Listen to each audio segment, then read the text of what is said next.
જિલ્લામાં ફ્રોડ કરનાર બંટી બબલી સામે ફરિયાદ દાખલ થઈ છે। ફરિયાદ કરવામાં આવી છે। સમાચાર મહીસાગરથી સામે આવી રહ્યા છે। તો બંટી બબલી સામે આખરે ગુનો નોંધાયો છે, જેમાં જિલ્લામાં ફોરેક્સ ટ્રેડિંગમાં નાણાં રોકવાના બહાને છેતરપિંડી કરી હતી। તો શિક્ષક અને તેની પત્ની સહિત અન્ય 2 ઈસમોએ છેતરપિંડી કરી હોવાનું સામે આવ્યું।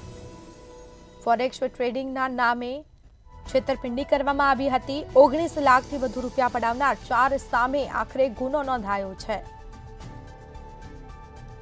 સમય મર્યાદામાં રોકાણ પરત મળશે તેવો ભરોસો પણ આપ્યો હતો તેવો આરોપ લગાવવામાં આવ્યો છે। પોલીસે ફરિયાદ નોંધીને વધુ તપાસ હાથ ધરી છે।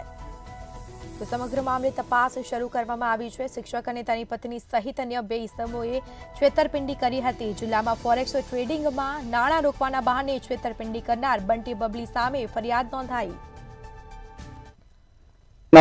મારા ધંધાના કામે જતો હતો ને આ મારા સંપર્કમાં આવેલો શૈલેષ પટેલ ગોરાડા, એની મિસિસ કંડક્ટરમાં છે, પણ એ દિવસે એની મિસિસ જોડે બસમાં હતો ને મારું બધું સરનામું ઠેકાણું સરનામું લઈને સાહેબ મારી જોડે ફોન કરીને મને ફોરેક્સ ટ્રેડિંગના નામે રોકાણ કરવા માટે એ લોભામણી લાલચ ચાલતો, પણ મને ખબર નથી સાહેબ ને વારે ઘડીએ મારા ઘેર 10-15 વખત આવેલો આ માણસ અમને સમજાવવા માટે। અને પછી સાહેબ મને અમને એવા વિશ્વાસમાં લઈ અને સાહેબ અમારી પાસેથી 20 લાખ રૂપિયાના 19,21,000 ટોટલી 19,21,000 રૂપિયા ટુકડે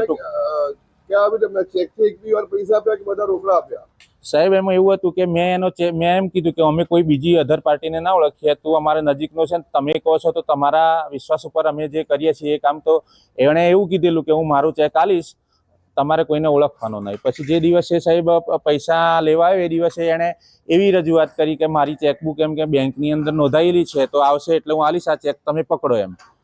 તો સાહેબ અવારનવાર 1 મહિનાની અંદર સાહેબ મારી પાસે 5 લાખ રૂપિયા રોકડા, 5 લાખ રૂપિયા બીજા ટ્રાન્સફર કરાયા, બીજા ગોલ્ડ લોન લેવડાવી મારી જોડે, આવા બધા 8,63,000 રૂપિયાની બેંકમાંથી એમ કરીને 19,21,000 રૂપિયા તૂટક લીધા મારી જોડે સાહેબ। અને ફોરેક્સ ટ્રેડિંગના નામે અમે એમ કે 1 મહિનાની અંદર તમને સારું એવું વળતર આલીશું અને તમારે 1 મહિનો પૂરો થાય એટલે પૈસા ઘેર બેઠા અમે આપી જઈશું। એટલે મહિનો પાસે એમના વિડિયો પુરાવા કોઈ ખરા? હાજી સાહેબ, મારી પાસે એમના રેકોર્ડિંગ છે, એમના 1-2 વિડીયો છે સાહેબ। પૈસા ગણતા શું માંગ છે સરકાર પર?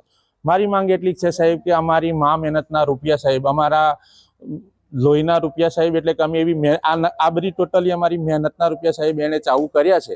તો સરકારને હું એટલી જ માગણી કરું છું કે આ માણસે 4-5 માણસોનું એવું કર્યું છે। એક ગઈ સાલ કેતનકુમાર રામાભાઈ વણકરે સુસાઇડ કરેલી, એનું બી આ માણસે કરોડોનું કર્યું છે। અને બીજું અમુક આધાર મળવાવાળા હિતેશભાઈ જોશીને બી એને છેતરીને પૈસા લાવેલો તો 138ની ફરિયાદ થઈ છે। ગોધરા ક્લાર્ક પાસેથી આ પૈસા લાયા છે આ બંને જણા બંટી બબલી, તો એમ કે તઈ બી આવું કર્યું છે સાહેબ।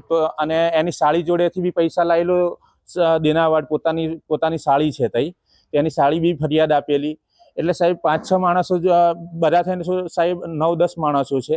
અને આવા રીતે ગુનેગારોને સાહેબ જો સજા મળે અને અમારા જો નાણાં પાછા મળે અમારી મહેનતના, તો સાહેબ હું સરકારને 2 હાથ જોડીને વિનંતી કરું છું કે અમને ન્યાય આપે અને આવા રીટા ગુનેગારોને સારી એવી સજા થવી જોઈએ સાહેબ। આપનું નામ?